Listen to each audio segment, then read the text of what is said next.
함께 사도신경으로 우리의 신앙을 고백하며 새벽 기도회를 시작합니다. 나는 전능하신 아버지 하나님 천지의 창조주를 믿습니다. 나는 그의 유일하신 아들 우리 주 예수 그리스도를 믿습니다. 그는 성령으로 잉태되어 동정녀 마리아에게서 나시고 본디오 빌라도에게 고난을 받아 십자가에 못 박혀 죽으시고 장사된 지 사흘 만에 죽은 자 가운데서 다시 살아나셨으며 하늘에 오르시어 전능하신 아버지 하나님 우편에 앉아 계시다가 거기로부터 살아있는 자와 죽은 자를 심판하러 오십니다. 나는 성령을 믿으며 거룩한 공교회와 성도의 교제와 죄를 용서받는 것과 몸의 부활과 영생을 믿습니다. 아멘. 찬송 366장 찬양합니다. 어두운 내 눈 밝히사.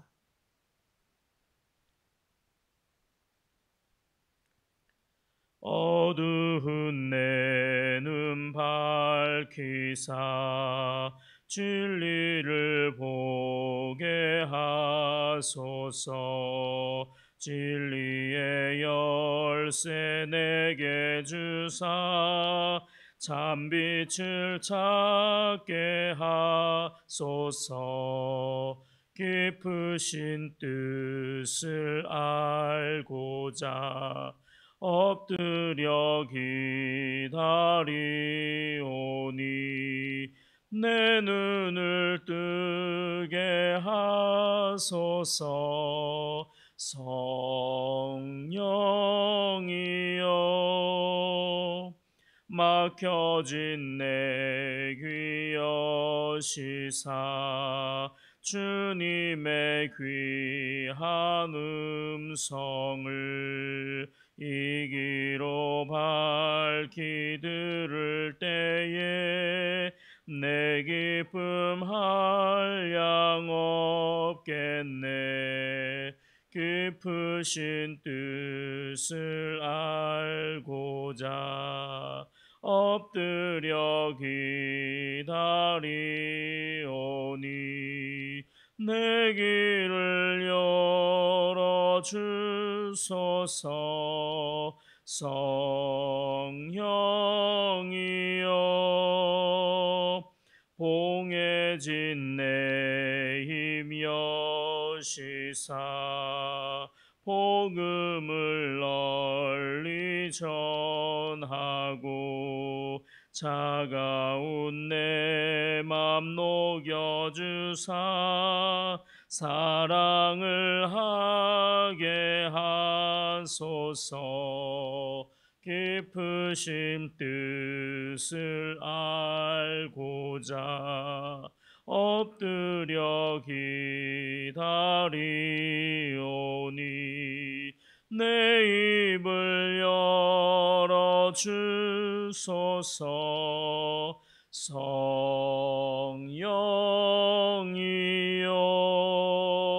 성령이여. 하나님의 말씀은 잠언 10장 1절로 17절까지 말씀입니다.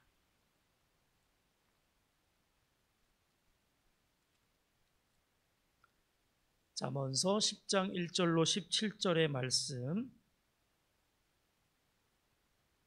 말씀을 봉독합니다. 솔로몬의 잠언이라. 지혜로운 아들은 아비를 기쁘게 하거니와 미련한 아들은 어미의 근심이니라.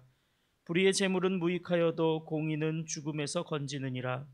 여호와께서 의인의 영혼은 줄이지 않게 하시나 악인의 소욕은 물리치시니라. 손을 게으르게 놀리는 자는 가난하게 되고 손이 부지런한 자는 부하게 되느니라. 여름에 거두는 자는 지혜로운 아들이나 추수 때에 자는 자는 부끄러움을 끼치는 아들이니라. 의인의 머리에는 복이 임하나 악인의 입은 독을 머금었느니라. 의인을 기념할 때에는 칭찬하거니와 악인의 이름은 썩게 되느니라. 마음이 지혜로운 자는 계명을 받거니와 입이 미련한 자는 멸망하리라. 바른 길로 행하는 자는 걸음이 평안하려니와 굽은 길로 행하는 자는 드러나리라. 눈짓하는 자는 근심을 끼치고 입이 미련한 자는 멸망하느니라.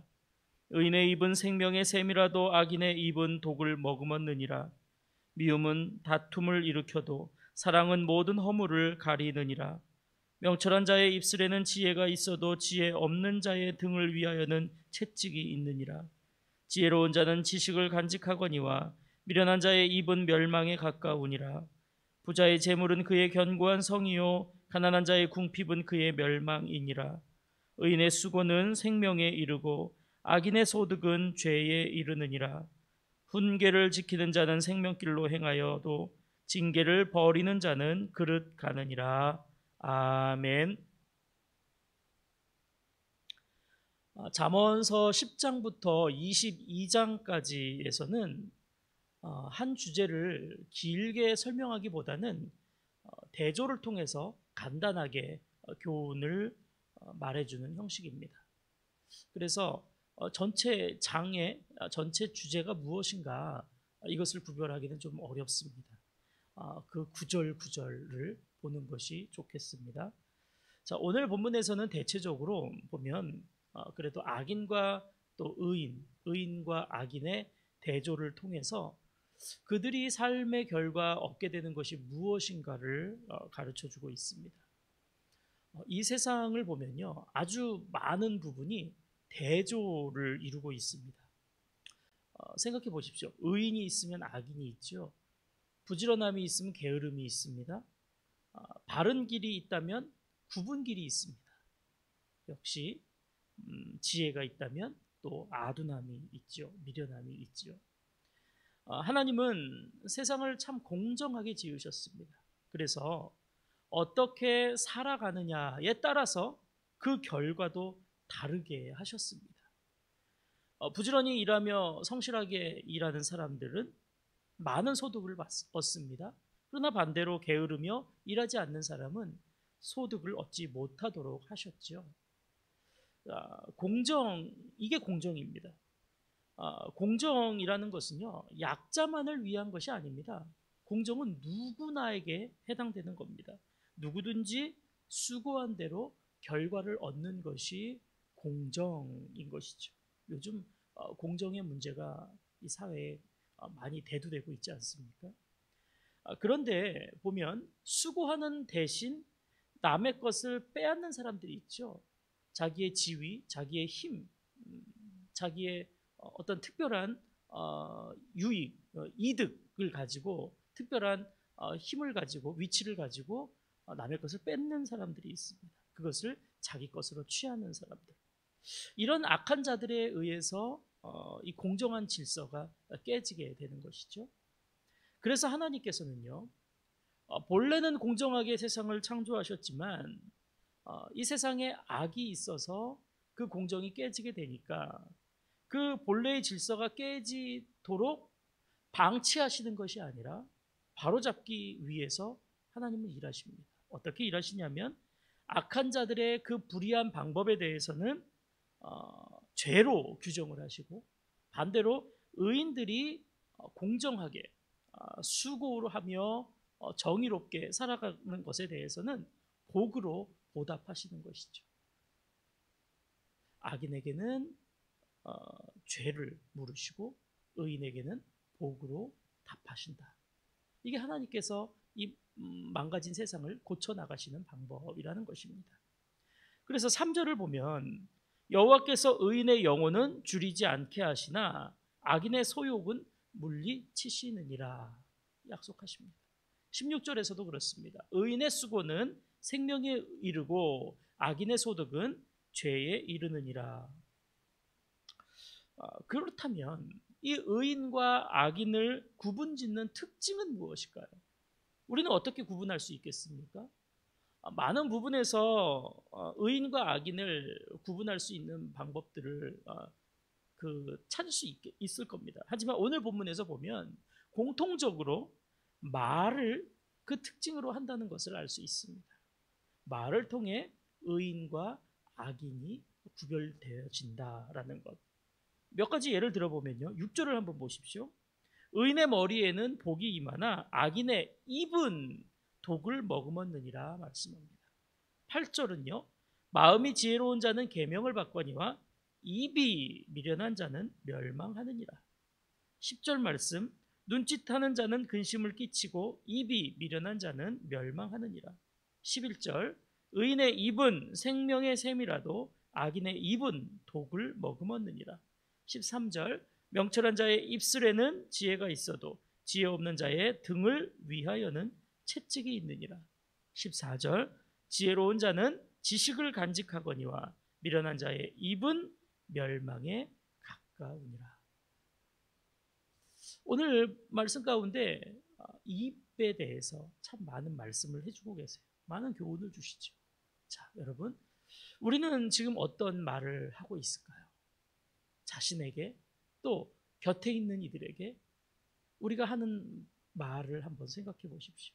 또는 요즘은 SNS에서 카톡이나 블로그, 페이스북 이런 데 보면 글을 많이 쓴단 말입니다. 자기 생각들을 쓰고 자기 삶의 이야기들을 쓰고. 자, 그런 말 가운데 어떤 글을 쓰고 있는가 한번 생각해 보십시오. 우리의 입술이 그리고 우리의 글이 오늘 11절에 있는 말씀처럼 생명의 샘과 같길 원합니다. 11절 한번 다시 보십시오. 의인의 입은 생명의 샘이라도 악인의 입은 독을 머금었느니라. 우리의 입이 생명의 샘입니까? 우리의 입은 독을 머금고 있습니까? 시편 19편에서 다윗이 이렇게 찬양합니다. 내 입술의 말이 주님 앞에 연락되기를 원합니다 라고 찬양하죠. 우리의 말과 우리의 글이 의인의 입으로서 우리 하나님께서 받아주시고, 그리고 우리의 그 입술이 바로 생명을 전하는 도구가 되기를 원합니다. 오늘도 우리의 입술을 우리 주님께 드리고 기도하며 지켜가시기를 바랍니다. 기도하겠습니다. 생명의 하나님, 우리에게 지혜를 주셔서 계명을 받아 바른 길로 가게 하여 주시고, 우리의 말과 글에 하나님의 생명을 심어 주셔서 우리의 언어가 독이 아닌 생명의 샘이 되게 하여 주시옵소서. 사랑이 담긴 말, 허물을 덮어주는 말, 진실한 말로 다른 이들을 생명의 길로 이끌게 하여 주시옵소서. 오늘도 우리의 입술의 말과 손으로 쓰는 글이 하나님께 연락되기를 원합니다. 예수님의 이름으로 기도하옵나이다. 아멘. 하늘에 계신 우리 아버지, 아버지의 이름을 거룩하게 하시며 아버지의 나라가 오게 하시며 아버지의 뜻이 하늘에서와 같이 땅에서도 이루어지게 하소서.